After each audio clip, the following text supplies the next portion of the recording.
हरियाणा के नूह में जो कुछ भी हुआ उसकी चर्चा करने से पहले एक बात का जिक्र करना चाहता हूं। क्या आपको पता है कि देश में जब भी बड़ा चुनाव आने वाला होता है तो हमारे देश की स्थिति क्या होती है? कुछ ना कुछ हमारे देश के साथ ऐसा जरूर होता है जिसको लेकर एक काला दिन, एक काला धब्बा देश के ऊपर एक कलंक लग ही जाता है। अभी मणिपुर में हिंसा फैली हुई है उसको तो आप लोग देख ही रहे हैं, बंगाल हिंसा देख ही रहे हैं, राजस्थान में थोड़ा या बहुत हिंसा होती है, और अब नूह में दिल दहला देने वाली दृश्य सामने आ रहे हैं। आप सोचिए कि खड़े खड़े गाड़ियों को फूंक दिया गया। कुछ खबरें ऐसी भी आ रही हैं कि जिनकी गाड़ियां थी उनको पहले गाड़ी से उतारा गया, फिर उनको लूटा गया और फिर उनको वहां से भगा के फिर गाड़ी को आग लगा दिया गया। इस तरह की चीजें हो रही हैं। मामले की शुरुआत होती है, दरअसल विश्व हिंदू परिषद अपना ब्रजमंडल यात्रा निकाल रहा होता है, फिर उस यात्रा पे पथराव होता है और उस पथराव होने के बाद फिर दंगा भड़क जाता है और उसके बाद से फिर जो उपद्रव, जो तांडव हरियाणा की सड़कों पर, नूह की सड़कों पर देखने को मिला, वह देखने के बाद पूरा देश अब यह सोचने और समझने पे मजबूर है कि देश में हो क्या रहा है।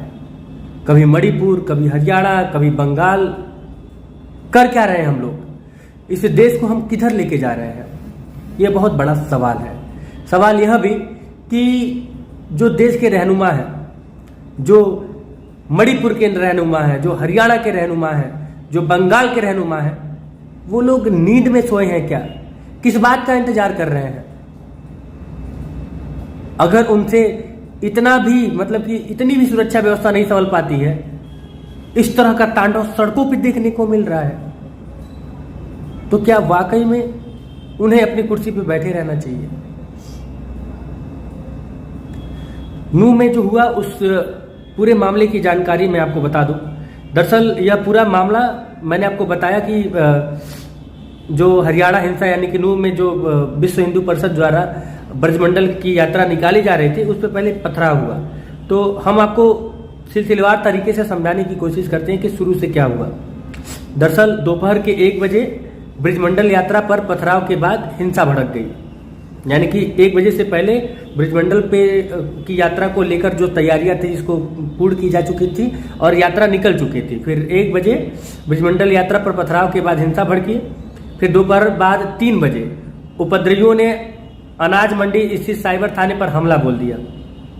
फिर शाम 5 बजे गुड़गांव के सोहन स्थित बाईपास पर आगजनी हुई और गोलियां भी चली। फिर रात 8 बजे प्रशासन ने दोनों समुदाय के लोगों की बैठक कराई।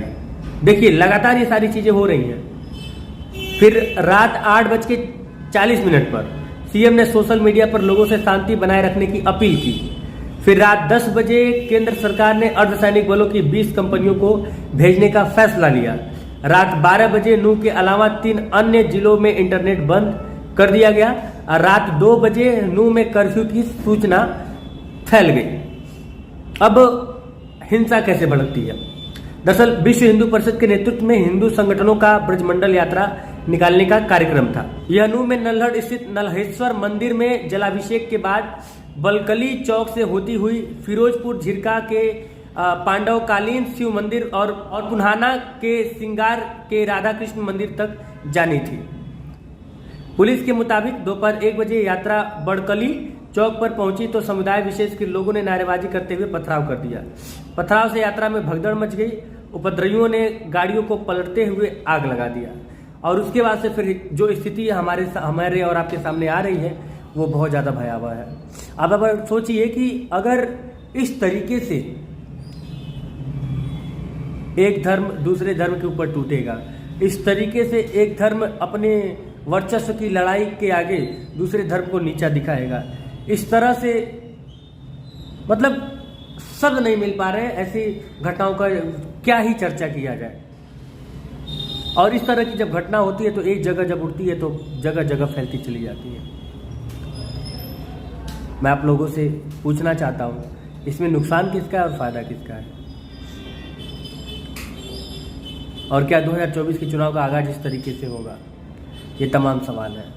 सवाल यह भी कि मणिपुर जल रहा है, बंगाल जल रहा है, हरियाणा में भी आगजनी शुरू हो गई है। सरकारें कर क्या रही हैं? और ये सवाल किसी एक व्यक्तिगत किसी एक पर्टिकुलर पार्टी से अगर पूछा जाए तो वो जाती होगी। राज्य बदल जा रही है, सरकारें बदल जा रही हैं, पीस आम जनता ही रही है। दिमाग खोलना पड़ेगा और इन राजनेताओं की कूटनीति को समझना पड़ेगा। बाकी आप स्वयं समझदार हैं।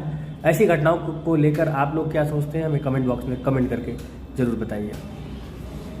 जय हिंद।